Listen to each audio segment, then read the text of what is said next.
አያቱ ከመሞታቸው በፊት የተናገሩት የመጨረሻ ቃላቸው እንደተከበረ ለ50 ዓመታት ያህል ቆይቷል። ይህም የኑዛዜ ቃላቸው የመኖሪያ ቤታችንን ወለል ንጣፍ በፍጹም ላለመንካት ቃል ግቡልኝ የሚል ጥያቄ ነበር። እናም ቀናቶች አልፈው ዓመታት ቢደመሩም በነዛ ሁሉ የግብርና ስራ ዓመታት መሬታቸውን ሲያርሱ የቤታቸውንም ገጽታዎች ሲያድሱ የወለሉን ንጣፍ ግን በፍጹም አይነኩትም ነበር። አሁን ግን የኑዛዜው ባለቤት ጆን የልጅ ልጅ የሆነው ማይክል እጆቹ እየተንቀጠቀጡም ቢሆን የወለሉን ንጣፍ አንድ እንጨት ሲፈለቅቅና ከስሩ የተደበቀውን ትንግርት ሲመለከት ቅዠትና ህልም በአንድ ላይ ተደባልቀው ሆነውበት ያየውን ማመን ተሳነው። በዛ ምሽት ከወለሉ ስር የተመለከተው ነገር ስለ አያቱ የሚያውቀውን ነገር ሁሉ በአንድ ቅጽበት የቀየረም ሆነ። ጆን ሚለር የተባለው የኑዛዜው ባለቤት ምናልባትም እንደሱ ያለ ሰው አይኖርም የሚባልለት አይነት ገበሬ ነበር። ከ40 ዓመታት በላይ ጀንበር ስትወጣ ጀምሮ እስከ መጥለቂያዋ ጊዜ የገዛ መሬቱን በማረስ ኖሯልና የአካባቢው አርሶ አደሮች ሁሉ ስለ ግብርና ምክር ሲያስፈልጋቸው መጀመሪያ የሚመርጡት አይነት ታዋቂና ትርፋማ ገበሬ ነበር። በ1973 ዓ.ም በበጋው ወቅት ግን ይሄ ብርቱ ገበሬ እድሜው ገፍቶ በቤተሰቦቹ እንደተከበበ በአልጋው ላይ ተኝቶ ያቃስት ጀመር። እናም ቤተሰቦቹ ያ የህይወቱ መገባደጃ ዕለት እንደሆነ ያውቁ ነበርና ሁሉም በሐዘን ተውጠው ትኩረታቸውን ወደ አባታቸው አድርገዋል። በመጨረሻም አዛውንቱ ገበሬ ጆን ሚለር ወንድ ልጁን ቶማስን ወደ አልጋው ቀረብ ብሎ እንዲያነጋግረው ከጠራው በኋላ ጠይቆት የነበረው የመጨረሻ ምኞቱ ለቀጣዮቹ 50 ዓመታት ያህል የቤታቸውን ወለል ንጣፍ እንዳይፈለቅቁት ነበር። ከአባቱ የተቀበለው ትዕዛዝ ያወዛገበው ቶማስ ለምን 50 ዓመት ሆነ? 10 ወይንም 20 ሊሆን አይችልም ነበር? የሚሉና ሌሎችም ጥያቄዎች በአይምሮ ላይ ቢመላለሱም አባቱ ጆን ሚለር ግን ተዳክሟልና ከእሽታ ውጪ ምንም አይነት ተጨማሪ ጥያቄ ለመሰንዘር አልሞከረም። ታዲያ በዚህ አይነት ሁኔታ ለአዛውንቱ አባቱ ቃል ከገባለት በኋላ አዛውንቱ ገበሬ ጆን ይህችን ዓለም ተሰናበተ። በቤቱና በእርሻ መሬቱ ላይ ግን ልጆቹና ሰራተኞቹ የዝነኛውን ገበሬ አባታቸውን ክብርና ስራ ለማስቀጠል ወለሉንም እንዲሁ ለመጠበቅ እዛው ህይወታቸውን ቀጠሉ። ወቅቶች እየተፈራረቁ በአርሶ አደሮቹ መሬት ላይ የተለያዩ ሰብሎች እየተሰበሰቡ ዓመታት ሲደመሩ የመኖሪያ ቤታቸው ወለል ግን ያለምንም መለወጥ እንደተከበረ ቆየ። ያ 50 ዓመት እስኪደርስ ጥንታዊው የአባታቸው ቤት አርጅቷልና ለግድግዳዎቹም ሆነ ለጣሪያው ዘመናዊ እድሳ ተደረገለት። ወለሉ ግን አሁንም አልተነካም። የቶማስ ልጅና የሚስጥራዊው ገበሬ ጆን የልጅ ልጅ የሆነው ማይክል ከልጅነቱ ጀምሮ የአያቱ የመጨረሻ ቃል በተደጋጋሚ ሲነገረው አደገ። በእርግጥ አንዳንድ የቤተሰቦቹ አባላት አባታቸው ጆን ከእድሜው መግፋት ጋር ተያይዞ አይምሮው የፈጠረው የሰመመን አረፍተ ነገር ነው፣ ሌሎቹ ደግሞ እንደ ዘበት የተናገረው ሐሳብ ነው ቢሉም ቶማስ ግን ለአባቱ ከገባለት ቃል ላለመዛነፍ ቆርጧልና በበዓላትም ሆነ በቤተሰብ ስብሰባ ክብረ በዓል ላይ የእንጨቱ ወለል እንዳይጎዳ ልክ እንደሚሰበር ሸክላ ሲንከባከበው ቆየ። ሲነገረው የኖረው የአያቱ ቃል የሚያስገርመው ማይክል የእንጨት ወለላቸው የተለየ የመሆኑ ነገርና እሱን ለመስበር ወይንም ለመክፈት 50 ዓመታት መጠበቅ ያስፈለገበት ምክንያት ሁልጊዜ ስለሚከነክነው አንድ ቀን ዝቅ ብሎ የእንጨቱን ወለል መመርመር ጀመረ። ከህፃንነት ጊዜው ጀምሮ አሁን እስካለበት እድሜው ድረስ በወለላቸው ላይ ያልተለመደ እንግዳ ነገር ተመልክቶ ባያውቅም ዛሬ ግን አንድም እንኳን ቢሆን የተለየ እንከን ለማግኘት ቆርጦ ተነስቷል። ማይክል የቤቱን ወለል በሚፈትሽበት ወቅት አባቱ ቶማስ እድሜው 70ዎች ውስጥ ገብቷልና የስትሮክ ታማሚ ሆኖ በሕክምና ክፍል ውስጥ ነው ያለው።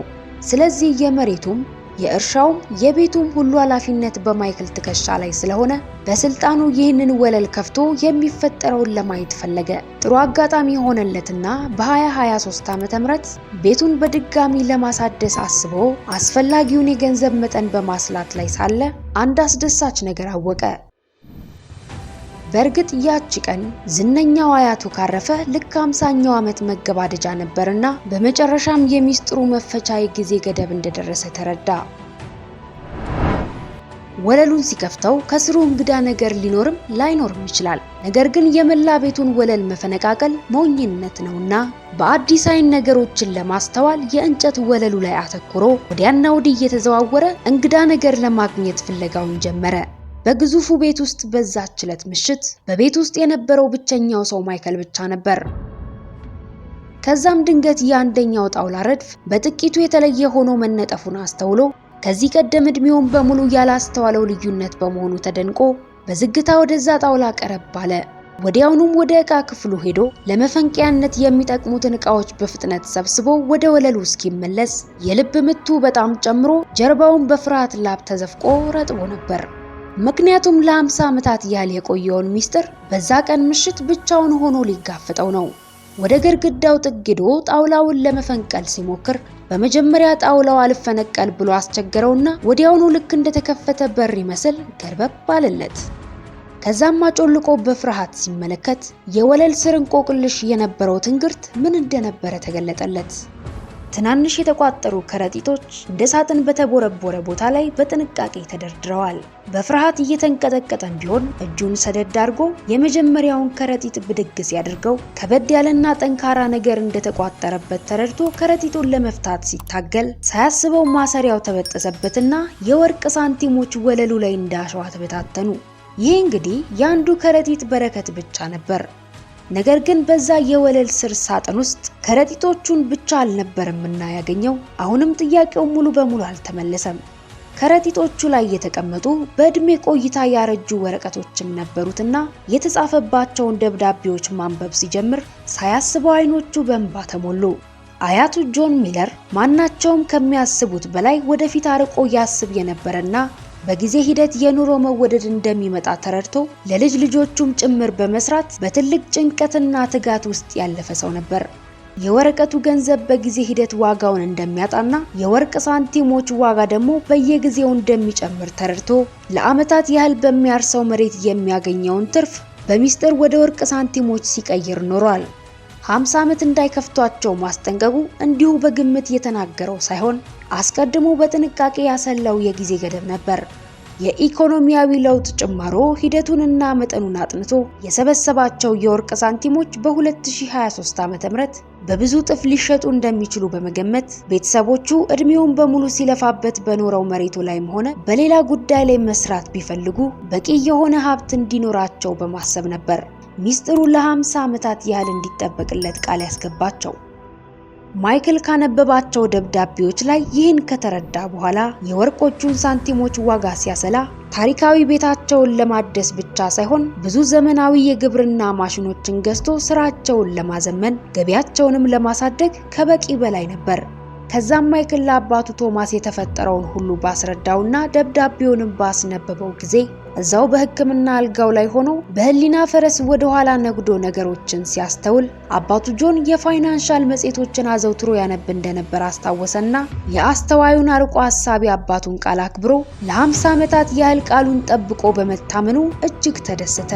በኋላም የዚህ ቤት የወለል ታሪክ ወደ ህዝብ እይታ ሲደርስ ከእንጨቱ ወለል ስር ማይክል ያገኘው ወርቅ ብቻ ሳይሆን የአያቱን ፍቅርና ብልሃት እንደሆነም ተመሰከረለት።